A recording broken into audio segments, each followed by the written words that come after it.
उप मुख्यमंत्री मुकेश अग्निहोत्री ने रोड सेफ्टी काउंसलिंग की बैठक के बाद आयोजित विशेष पत्रकार वार्ता में कहा कि आने वाले समय में परिवहन विभाग हिमाचल प्रदेश की प्रमुख रेवेन्यू अर्जित करने वाली संस्था के रूप में उभरेगा। उन्होंने बताया कि वर्तमान में परिवहन विभाग द्वारा लगभग 2600 करोड़ रुपए का राजस्व अर्जित किया जा चुका है, जबकि पूर्व सरकार के समय में यह आंकड़ा करीब 1500 करोड़ रुपए था। अनुमान है कि वर्ष 2027 तक इसमें 1100 से 1500 करोड़ रुपए तक की बढ़ोतरी होगी।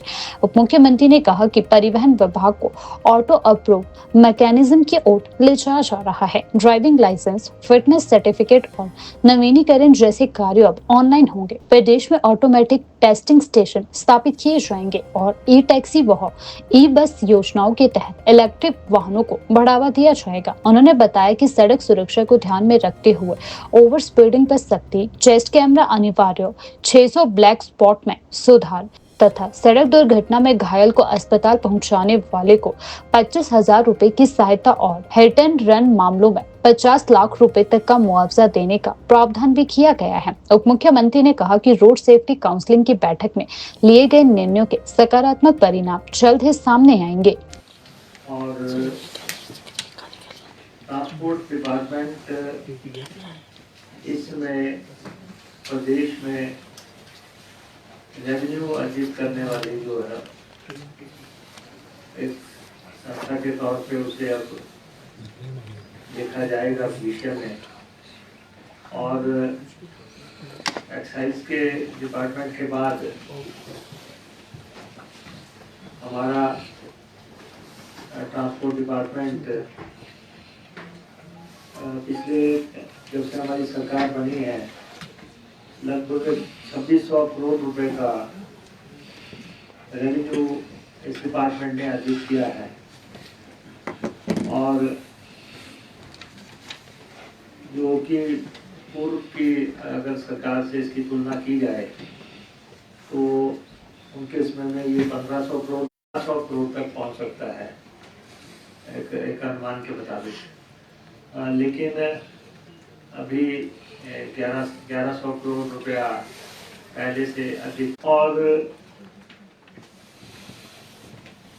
जितने भी फिटनेस के मापदंड हैं वो सब जो है मैनुअल हटा के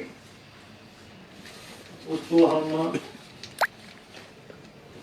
ऑटो मैकेनिज्म की तरफ ले जा रहे हैं।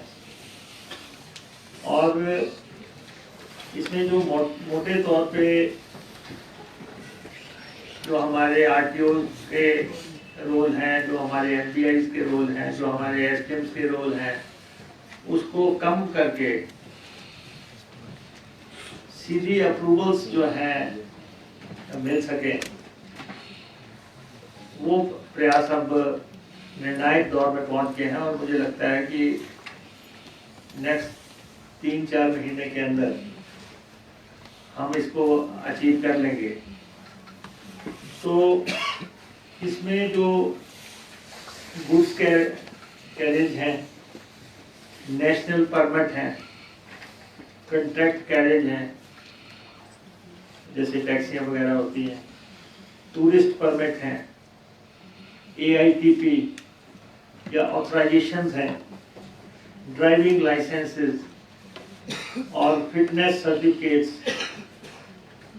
का इशुएंस और रिन्यूअल जो है ये सारा ऑनलाइन हो जाएगा। और जैसे अभी आप ड्राइविंग लाइसेंस लेते हैं तो जब आपने एक बार टेस्ट दे दिया ड्राइविंग का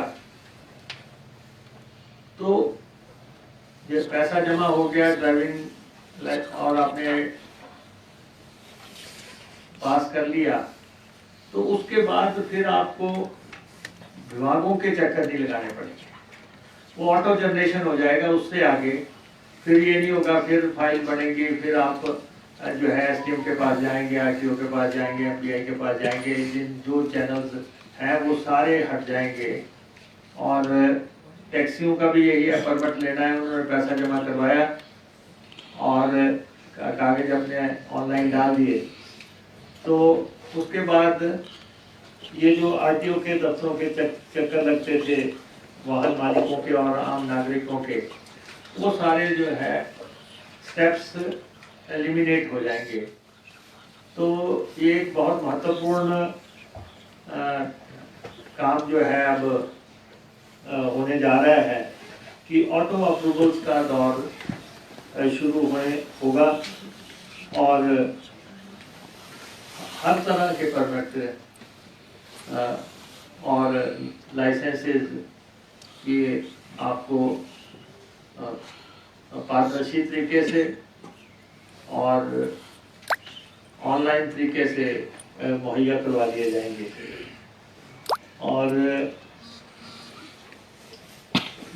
इसके लिए जो है काम चल रहा है, यूनियन गवर्नमेंट के साथ भी हम टच में हैं और उनके साथ भी बात हो रही है। एनआईसी के साथ भी हमारा कोलैबोरेशन चल रहा है कि किस ढंग से हम इनको करेंगे। तो और दूसरा मोबाइल फिटनेस ऐप भी अब काम करेगी। जो पहले मोटर व्हीकल इंस्पेक्टर मान लो कि दूर दराज दुर्गम इलाके में जाके वो कागज तैयार करते थे, अपने फॉर्म पे लिखते थे, फिर उसके बाद आके फाइल यहाँ पे सबमिट करते थे।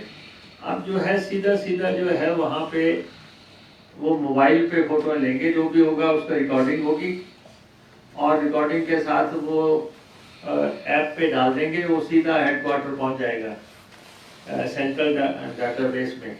और यहाँ उसके आने से पहले जो है जितनी भी हमारी अप्रूवल्स हैं वो ऑनलाइन ही हो जाएंगी। तो इसलिए मैनुअल तरीका जो है वो सारा हट जाएगा। जहाँ भी जगह जगह ट्रायल्स होते हैं या फिर काफ़ी शिकायतें ये आती हैं कि जी फाइल निकालने के पैसे लिए जाते हैं और कुछ लोग कलेक्ट कर लेते हैं कि जी आपके 20 लोगों के मैं करवा के लाऊंगा, 25 के मैं करवा के लाऊंगा। वो सारा सिस्टम अबॉलिश हो जाएगा और ऑटो अप्रूवल मैकेनिज्म और मोबाइल फिटनेस पे काम किया जाएगा।